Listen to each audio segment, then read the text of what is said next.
महत्वपूर्ण current affairs प्रश्न आपकी परीक्षा के लिए बेहद महत्वपूर्ण हैं। देखते हैं आप 10 में से कितने सवालों का सही जवाब दे पाते हैं। तो चलिए शुरू करते हैं। पहला सवाल, ग्रामीण विकास से जुड़ा यह महत्वपूर्ण सवाल ध्यान से सुनिए।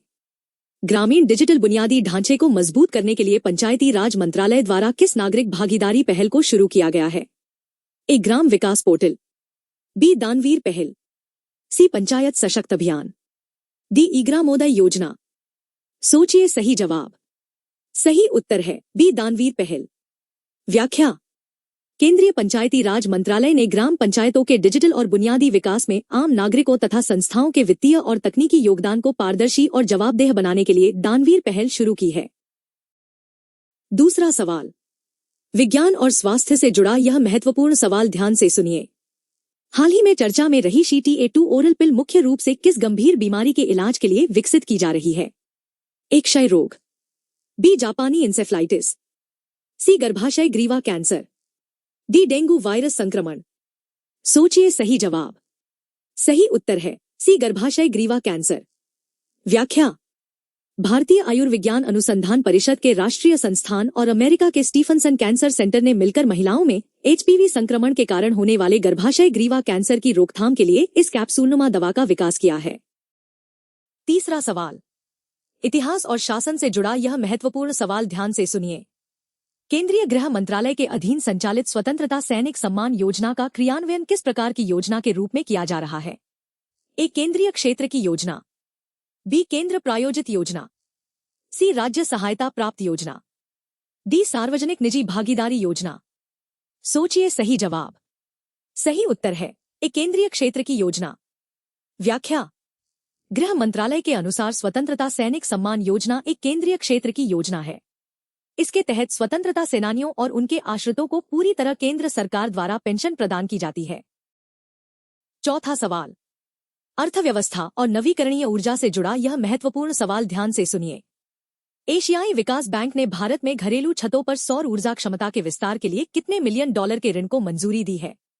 ए. 500 million dollar, B. 750 million dollar, C. 850 million dollar, D. 950 million dollar. सोचिए सही जवाब।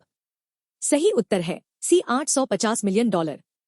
व्याख्या, एशियाई विकास बैंक ने PM सूर्य घर मुफ्त बिजली योजना को समर्थन देने और देश में रूफटॉप सोलर क्षमता बढ़ाने के उद्देश्य से 850 मिलियन डॉलर के ऋण को मंजूरी दी है। पांचवा सवाल, खाद्य सुरक्षा से जुड़ा यह महत्वपूर्ण सवाल ध्यान से सुनिए। FSSAI ने किस फार्मास्यूटिकल्स कंपनी के न्यूट्रास्यूटिकल प्लांट में गंभीर नियमों के उल्लंघन के कारण उसका लाइसेंस निलंबित कर दिया है? A. Dior pharmaceuticals, B. Apex healthcare, C. Nova biotech, D. Life care remedies. सोचिए सही जवाब। सही उत्तर है ए. Dior pharmaceuticals. व्याख्या, FSSAI ने पंजाब स्थित डियोर फार्मास्यूटिकल्स के न्यूट्रास्यूटिकल प्लांट में साफ सफाई, बुनियादी ढांचे और अच्छी निर्माण प्रथाओं के गंभीर उल्लंघन पाए जाने के बाद उसका लाइसेंस तत्काल प्रभाव से निलंबित कर दिया है। 5 सवाल पूरे हो चुके हैं। आपने अब तक कितने सवालों के सही जवाब दिए? अपना स्कोर कमेंट में जरूर बताइए। अब बढ़ते हैं अगले सवाल की तरफ।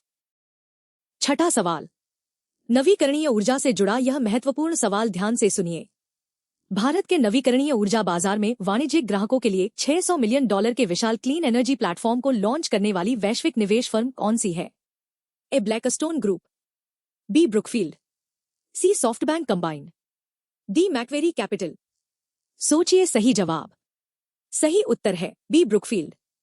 व्याख्या, वैश्विक निवेश फर्म ब्रुकफील्ड ने भारत के कमर्शियल और इंडस्ट्रियल ग्राहकों के लिए $600 मिलियन का क्लीन एनर्जी प्लेटफॉर्म लॉन्च किया है। इसका उद्देश्य स्वच्छ ऊर्जा, ग्रिड कनेक्टिविटी और बैटरी स्टोरेज क्षमता का विस्तार करना है। 7वां सवाल, पर्यावरण से जुड़ा यह महत्वपूर्ण सवाल ध्यान से सुनिए। हाल ही में चर्चा में रहा रायमोना राष्ट्रीय उद्यान भारत के किस राज्य में स्थित है? ए. पश्चिम बंगाल, बी. असम, सी. सिक्किम, डी. उत्तराखंड। सोचिए सही जवाब। सही उत्तर है बी. असम। व्याख्या, रायमोना राष्ट्रीय उद्यान असम के कोकराझार जिले में स्थित है। यह भूटान के फिप्सू वन्यजीव अभयारण्य से जुड़ा एक अंतर्राष्ट्रीय संरक्षण गलियारा बनाता है और गोल्डन लंगूर का महत्वपूर्ण आवास माना जाता है। 8वां सवाल, पर्यावरण और वन्यजीव संरक्षण से जुड़ा यह महत्वपूर्ण सवाल ध्यान से सुनिए। शोधकर्ताओं ने किस नदी क्षेत्र में स्मूथ कोटेड ओटर की बड़ी आबादी का पता लगाकर इसे संरक्षित आवास घोषित करने की मांग की है? ए गोदावरी नदी, बी कावेरी नदी, सी नर्मदा नदी, डी महानदी बेसिन। सोचिए सही जवाब। सही उत्तर है बी कावेरी नदी। व्याख्या। शोधकर्ताओं ने तमिलनाडु के मेट्टूर बांध के पास कावेरी नदी में स्मूथ कोटेड ओटर की बड़ी आबादी दर्ज की है। इसके बाद इस क्षेत्र को संरक्षित मीठे पानी का आवास घोषित करने की मांग की गई है। 9वां सवाल। विश्व भूगोल से जुड़ा यह महत्वपूर्ण सवाल ध्यान से सुनिए। यूरोप की दूसरी सबसे लंबी डेन्यूब नदी का उद्गम किस देश से होता है? A France, B Germany, C Bulgaria, D Romania. सोचिए सही जवाब। सही उत्तर है बी जर्मनी। व्याख्या। डेन्यूब नदी का उद्गम जर्मनी के ब्लैक फॉरेस्ट क्षेत्र से होता है। यह यूरोप के 10 देशों से होकर बहती है और हाल ही में जल स्तर में ऐतिहासिक गिरावट के कारण चर्चा में रही। 10वां सवाल। संसद से जुड़ा यह महत्वपूर्ण सवाल ध्यान से सुनिए। संसद के मानसून सत्र में चर्चा में रहा foreign contribution regulation amendment bill मुख्य रूप से किस मंत्रालय द्वारा पेश किया गया है? ए विदेश मंत्रालय, बी केंद्रीय गृह मंत्रालय, सी वित्त मंत्रालय, डी कॉर्पोरेट कार्य मंत्रालय। सोचिए सही जवाब। सही उत्तर है बी केंद्रीय गृह मंत्रालय।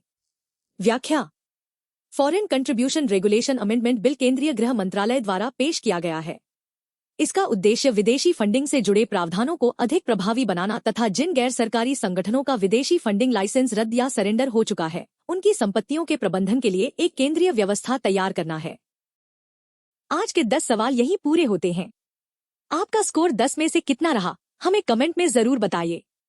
वीडियो पसंद आया हो तो लाइक करें और चैनल इतिहास और आज को सब्सक्राइब करना न भूलें। सड़क सुरक्षा, जीवन रक्षा। जय हिंद।